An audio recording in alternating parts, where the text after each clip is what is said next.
What's going on, y'all? All right, I think we're good now.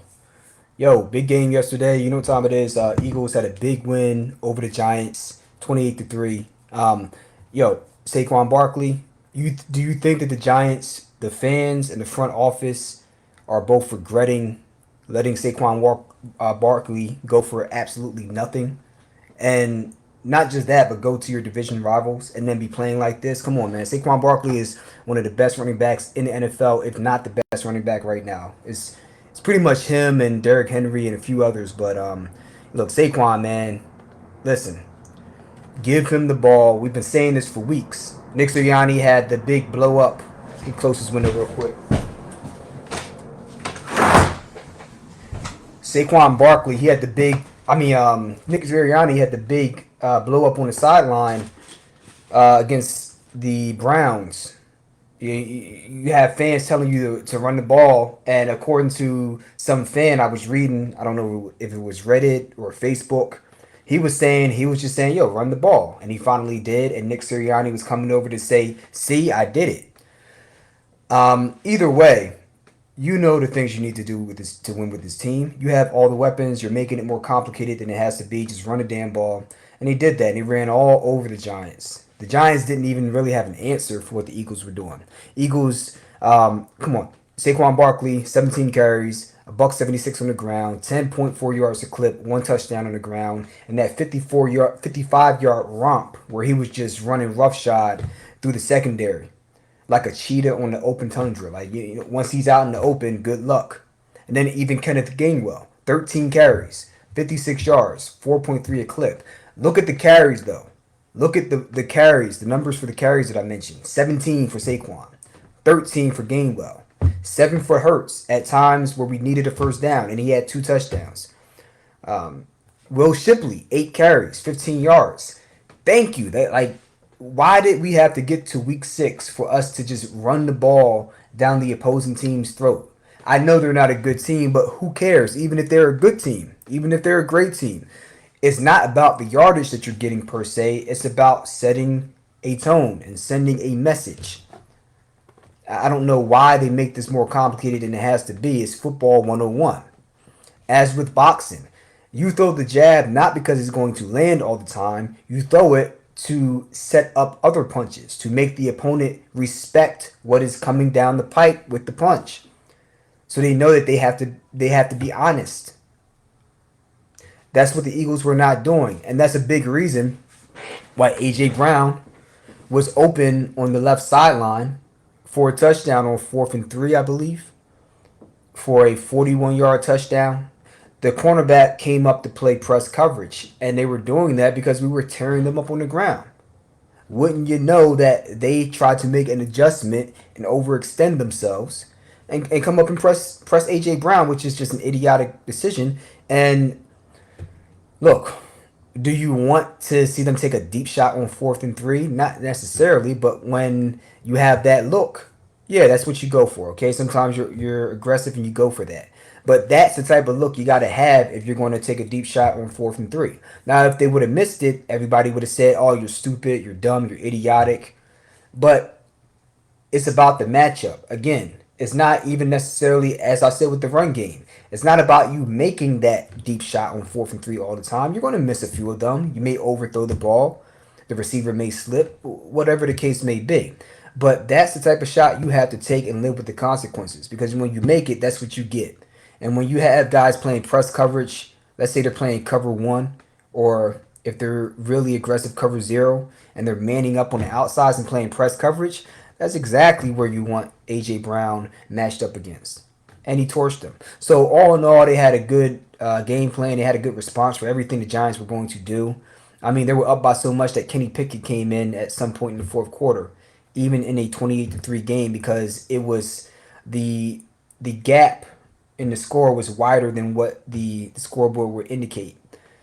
Jalen Hurts, 10 for 14, 114 yards, 8.1 yards, a throw, 1 touchdown, quarterback rating of 119.3. Took 4 sacks. We don't like that, but you have to understand that one of our tackles was out. I think Jordan Mailata was out, and you had I forgot who the backup tackle was, but he gave up some pressure against the Browns. You had Myles Garrett and whatnot, but he's not going to be able to give you a whole lot of time, and he took some unnecessary sacks. But other than that, he played a very, very good game, and highly efficient and lethal when he did throw the ball. He only missed 4 throws. Meanwhile, Daniel Jones was 14 for 21, but he didn't even have 100 yards. This man got stopped out at 99 yards. He didn't even manage 5 yards a throw. That's crazy. He got sacked 7 times. He was running for his life. Quarterback rating of 77.3. There were a few passes there that maybe made that rating a little higher than it should be. Some tough passes he completed. But yeah, it was a rough game for them. And they ran the ball okay. They definitely stayed committed to it. But they only had 18 carries for 76 yards and 4.2 a clip. The game script just got out of hand so quickly. And even though they tried to pass the ball, Malik Neighbors, 4 catches for 41 yards. That's it. Longest catch was 14 yards on 8 targets. Shut him down. Wandale Robinson, 6 catches, and he's the underneath guy. 3.8 yards a catch. There were all these dink and dunk passes. They tried one screenplay at one point that absolutely did not work. And he did that on 9 targets.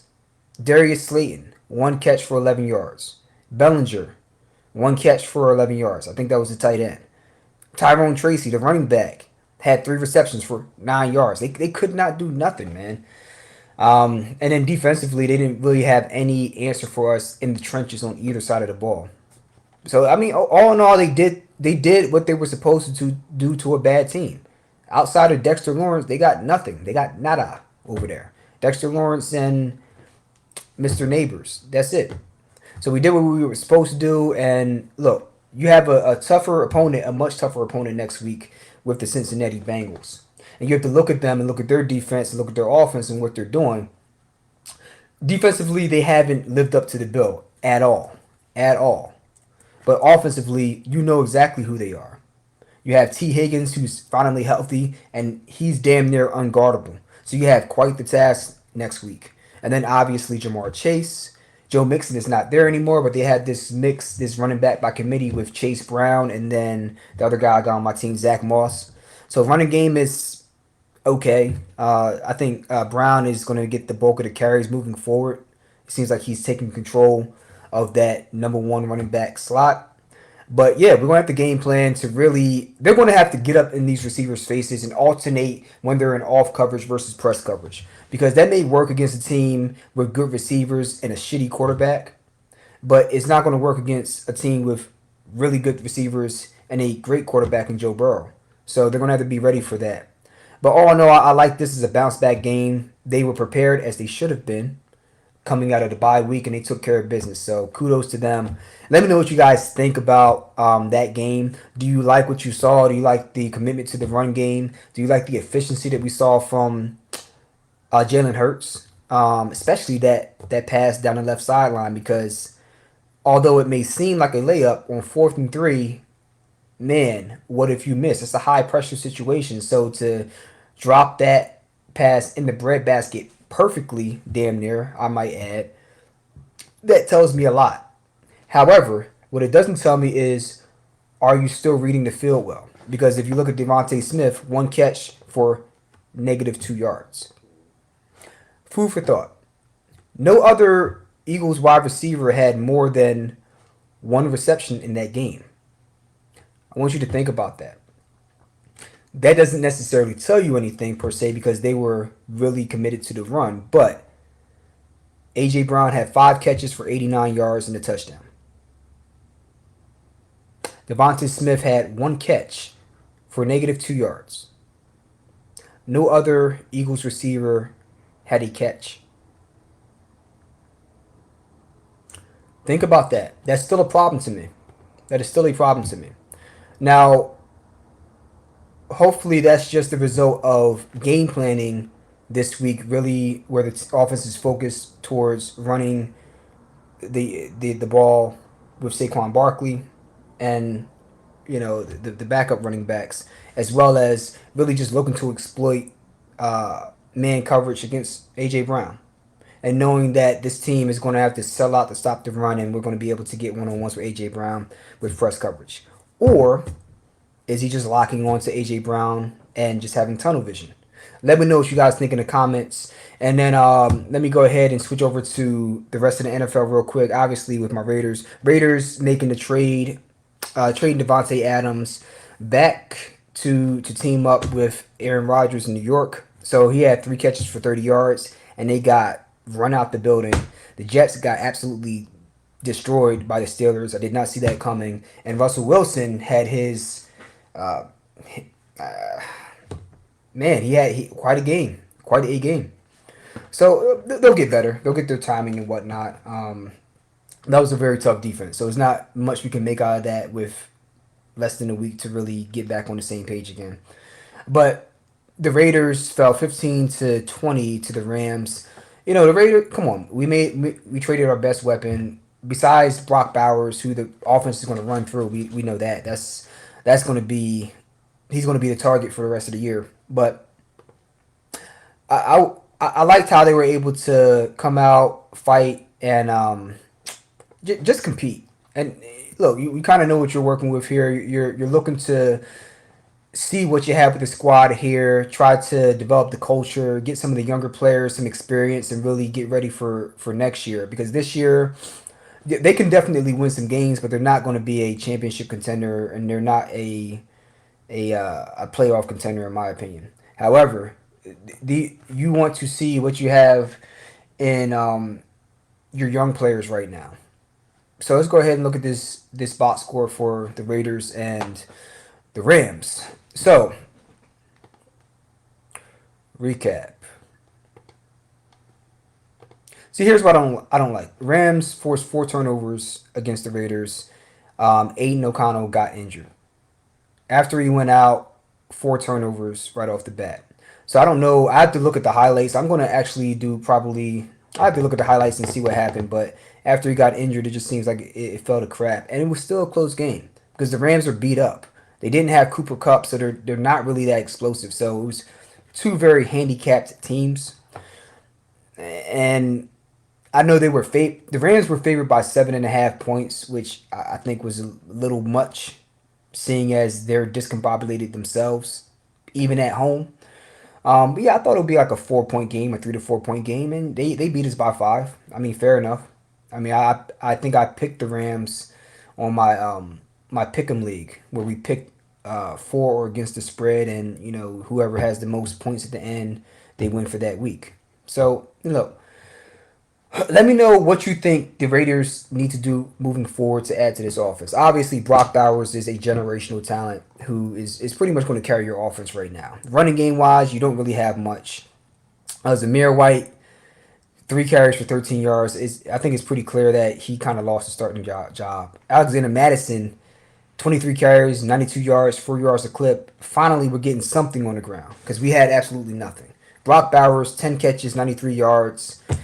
And that's kind of the offense in a nutshell right there. Aiden O'Connell, 6 for 10, 52 yards. He was actually doing decent, just kind of like dinking and dunking down the field. Then he got injured, and then Gardner Minshew came in, 15 for 34, buck 54, but 3 interceptions. Just not good. Just horrible. And we were still in the game. So, listen. It is what it is. Let's we have to see where Aiden McConnell is and see what the Aiden O'Connell, excuse me, see what the injury is and how serious it is. But that's the guy that you want to see going down the stretch. You're 7 games in. You have a 12 games left. You want to see Aiden McConnell down the stretch and see exactly who he is. This is year 2 or 3. You have to know what you have with him at this point, so you know what to do going into the draft and free agency in the offseason. Let me know what you guys think in the comments. And last but not least, we got to look at Amari Cooper, who is a former first-round pick of my formerly Oakland Raiders. And he got traded to the Bills, and he had a nice opening day with the Bills, man. 4 catches, I think 66 yards and a touchdown. And then that opened things up for Keon Coleman, who had 4 catches for over 100 yards, went off. So, look, I think the moral of the story is, 1, we need to manage our money better, and 2, maybe if we don't have great scouts or enough insight into drafting great players, we need to have a different voice in the room. So let me know what your thoughts are, and I'll be dropping another video as we get ready for Week 8 and the upcoming games. Uh, like, comment, and subscribe, and I'll be actually dropping my video for my B-Vol and Better Behave fight, the review and my analysis and whatnot. A couple of things that stood out to me. There's not really much I'm going to add in my reaction video, but I want to take a little time and put together some highlight clips and show you some of the things that happened in the fight and why I think things swayed back and forth at particular moments in the fight. So that's it, and I'll catch you on the next one, man. Deuces.